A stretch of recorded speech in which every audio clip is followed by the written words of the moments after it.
अस्सलाम वालेकुम Pakistan, this is मलिया Hashmi, you watching my YouTube channel.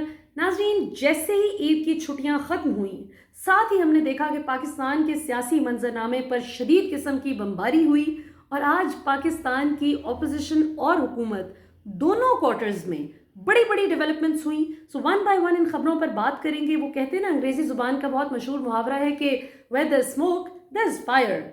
सो इसी मिसाल के मसदाक हम सुन रहे थे कि शहबाज शरीफ साहब का नाम ECL पर डल जाएगा।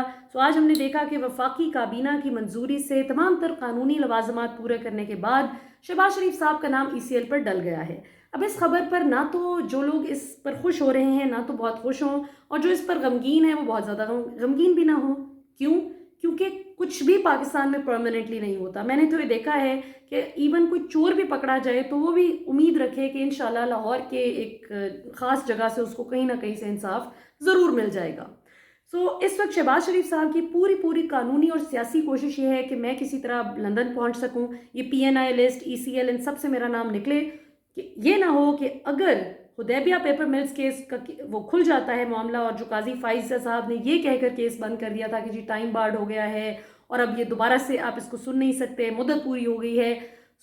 इस चीज़ पर अगर सवालात उठ जाते हैं, बड़े बड़े शवाहिद जो कहा जा रहा है कि मिल गए हैं, न सिर्फ मैं फंसूंगा, बड़े भाईजान बल्कि बड़े भाईजान फंसेंगे, इसहाक डार साहब फंसेंगे, और वो तमाम तर वादा खिलाफ गवाहान जो इस केस में इनके खिलाफ मौजूद हैं वो इनको बुरी तरह से फंसवा देंगे। और कानूनी माहिरीन के मुताबिक ये पैनमा केस से भी बड़ा केस है मैग्नीट्यूड में, हुदैबिया पेपर मिल्स केस। और दूसरी तरफ हुकूमत का जाहिर है ये मौक़िफ़ है कि नैब को सुने बगैर कैसे इनको जाने दिया जा रहा है। वो इस चीज़ को सुप्रीम कोर्ट में चैलेंज कर रहे हैं। ये तो थी ज़रा छोटी खबर। अब आते हैं बड़ी खबर पर कि जुल्फ़ी बुखारी साहब जो कि मुआविन ख़ुसूसी हैं वज़ीर आज़म साहब के, वो आज अब से कुछ देर कबल रिज़ाइन कर देते हैं अपने ओहदे से। जबकि ग़ुलाम सरवर साहब, अब ये क्यों ये सारा मामला चल रहा है कि रावलपिंडी इस्लामाबाद का जो रिंग रोड केस है, जो इमरान रियाज खान साहब ने जिसका भांडा फोड़ा और उसमें मुबैना तौर पर 25 अरब रुपए की करप्शन का मंसूबा सामने आया कि ये सारी बड़ी खूबसूरती से प्लानिंग कर ली गई थी। उसमें जो ब्यूरोक्रेट्स का जिनका नाम आ रहा था उनको तो पोस्ट आउट कर दिया गया, उनमें रावलपिंडी के कमिश्नर साहब भी शामिल थे। लेकिन जो काबीना से दो नाम आ रहे थे, जुल्फ़ी बुखारी साहब का और ग़ुलाम सरवर साहब का, ये दोनों बड़ी इंपॉर्टेंट पोजीशंस पर बैठे हुए थे। ग़ुलाम सरवर साहब सिटिंग फेडरल मिनिस्टर हैं, बड़ी ताकतवर पोजीशन है, जबकि जुल्फ़ी बुखारी साहब इमरान खान साहब के बहुत करीब भी हैं, उनके बहुत क्लोज़ फैमिली फ्रेंड हैं बहुत सालों से, और मुआविन ख़ुसूसी भी हैं। अब इसमें ग़ुलाम सरवर साहब ने अभी आज हमने देखा कि प्रेस कॉन्फ्रेंस में उन्होंने बाकायदा ऐलान किया कि जी मेरा तो कोई लेना देना नहीं है, ये सारी मुझ पर गलत इल्ज़ामात लग रहे हैं, और जिस शख्स ने मुझ पर इल्ज़ाम लगाया है, बेसिकली उनका इशारा इमरान रियाज खान साहब की तरफ था, तो मैं उसको छोड़ूंगा नहीं। और आप देखें ज़रा, मेरा एक भी प्लॉट अगर निकल आए, मेरी कोई गड़बड़ रिंग रोड केस में निकल आए, तो मैं सियासत छोड़ दूंगा, मैं जवाबदेह हूँ, वगैरह वगैरह। लेकिन उन्होंने ये सारी ज़ुबानी कलामी बड़कें मारी, इस्तीफ़ा देकर ख़ुद को साइड पे करके साफ शफाफ तहकीकात का मुतालबा करने की जुर्रत नहीं की, जबकि जुल्फ़ी बुखारी साहब ने ऐसा कर दिया। अब इसमें ज़ाहिर है कि अब नैब भी इन्वॉल्व हो गई है। नैब के भी चेयरमैन जो हैं जावेद इकबाल साहब, उन्होंने भी इसकी ऑर्डर कर दी है तहकीकात। अब दिलचस्प बात यह है कि अब इनसाइड स्टोरी यहाँ पर यह है कि जुल्फ़ी बुखारी साहब के इस स्टेप पर इवन PTI के क्वार्टर्स में, PTI सपोर्टर्स के क्वार्टर्स में, और ये जो PTI जो जमात है एज अ पार्टी, इनके अंदर दो तरह के मौक़िफ़ पाए जाते हैं। एक वो लोग हैं जो कहते हैं कि बहुत अच्छा किया, शाबाश, हमारा मौक़िफ़ ही ये है, हमारा तो विजन और मिशन ही ये है कि हमने सबका एहतसाब करना है, चाहे हमारा खुद भी हो। लेकिन कुछ लोग ऐसे हैं जो कहते हैं कि ये कोई एहसान नहीं किया जुल्फ़ी बुखारी ने इस्तीफ़ा देकर, ये तो इसको पता था कि इसका नाम आ जाना, नहीं तो इतनी गड़बड़ें कर रहा था। ये तो एक लड़की, मरियम नामी लड़की थी जो UAE से आई थी, और उसका कोई प्रोजेक्ट था जो नया मजदूर के नाम से इन्होंने हाईजैक करके, काम उसका था और सारा अपने नाम से प्रेजेंट कर दिया PM को, और वो अपना प्रोग्राम लॉन्च कर दिया और उसको कहा कि तुम्हारा प्रोग्राम रिजेक्ट हो गया है। इस तरह की कई शिकायत जुल्फ़ी बुखारी साहब के हवाले से कई लोगों को थीं, जबकि कुछ लोग उनसे बहुत खुश भी थे।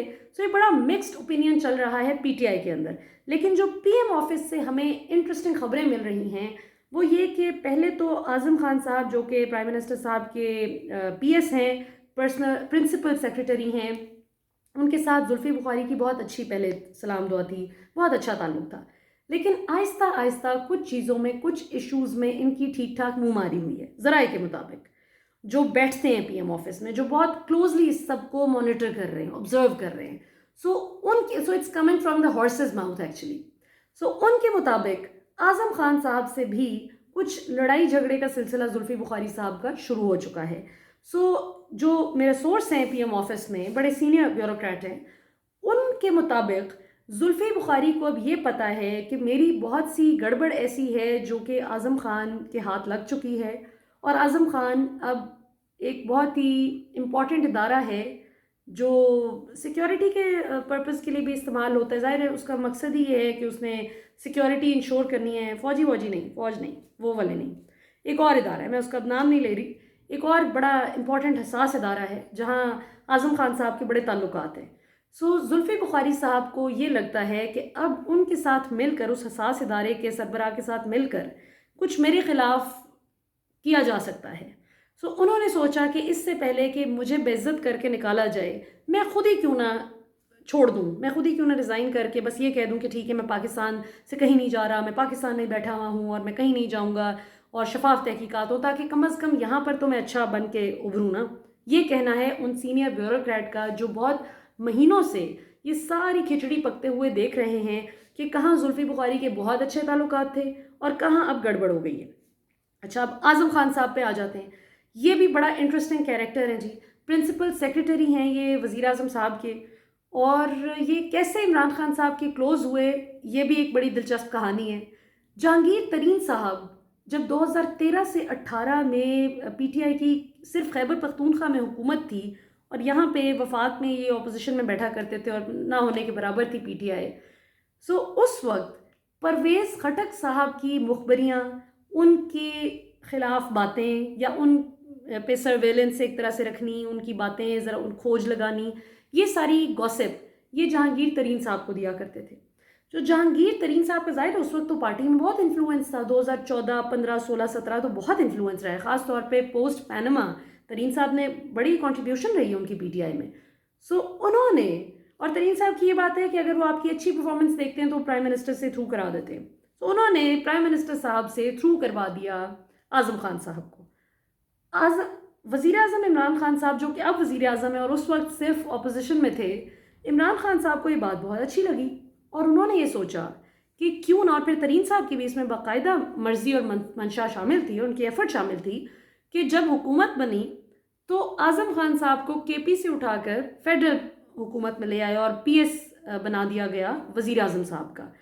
عمران خان صاحب کا خیال تھا کہ جس طرح یہ مجھے پرویز خٹک کی اس پہ نظر رکھتا تھا، چیزیں بتاتا تھا، اسی طرح میرا واچ ڈاگ بنے گا، نظر رکھے گا لوگوں پر، اور جو کوئی کہیں پر بھی غلط کرے گا یہ مجھے انفارم کرتا رہے گا. یہاں پر ان کی کیلکولیشن غلط ہو گئی، کیونکہ اعظم خان صاحب ہو سکتا ہے بہت اچھے انسان ہوں، لیکن اب تک جتنے بھی with no exceptions, without any exceptions, کوئی ایک بھی بندہ ایسا نہیں ہے جو یہ بات نہ کہتا ہو پی ایم آفس میں.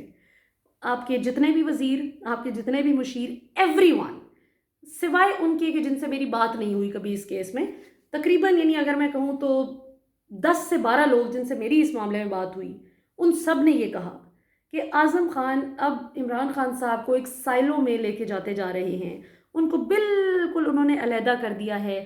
آپ وزیر اعظم صاحب سے کوئی بھی بات، کوئی امپورٹنٹ بات آپ علیحدگی میں کر ہی نہیں سکتے کہ وہ ہر وقت ساتھ چپکے ہوتے ہیں اور اپنا انپٹ بہت دیتے ہیں، اور پھر یہ کہ روب بھی کافی ڈالتے ہیں. اور چونکہ ان کا ایک خاص حساس ادارے سے بڑا گہرا تعلق ہے، میں بار بار کہتی ہوں فوج نہیں، خاص حساس ادارے سے ان کا بہت تعلق ہے جس کا فوج سے کوئی تعلق نہیں ہے، جو کہ ماضی میں نواز شریف صاحب کو بھی بڑا اچھا سرو کرتا رہا ہے وہ ادارہ، بڑا وہ کام آیا ہے ان کے. یہ آج کل جو آپ دیکھتے ہیں مریم صاحبہ کے پاس جو بہت سی ویڈیوز آ گئی ہیں، یہ کچھ تو وہ خریدی ہوں گی لیکن کچھ بہت سا وہ تابع دار ادارہ تھا جو سرو کرتا رہا ماضی میں. سو اس ادارے کو بھی یوز کرتے ہوئے یہ لوگوں کی موومنٹ پہ بھی نظر رکھتے ہیں، اور کبھی کبھار تھوڑا سا پوچھ بھی لیتے ہیں کہ آپ وہاں گئے تھے، اچھا، اس طرح سے بھی چلتے ہیں.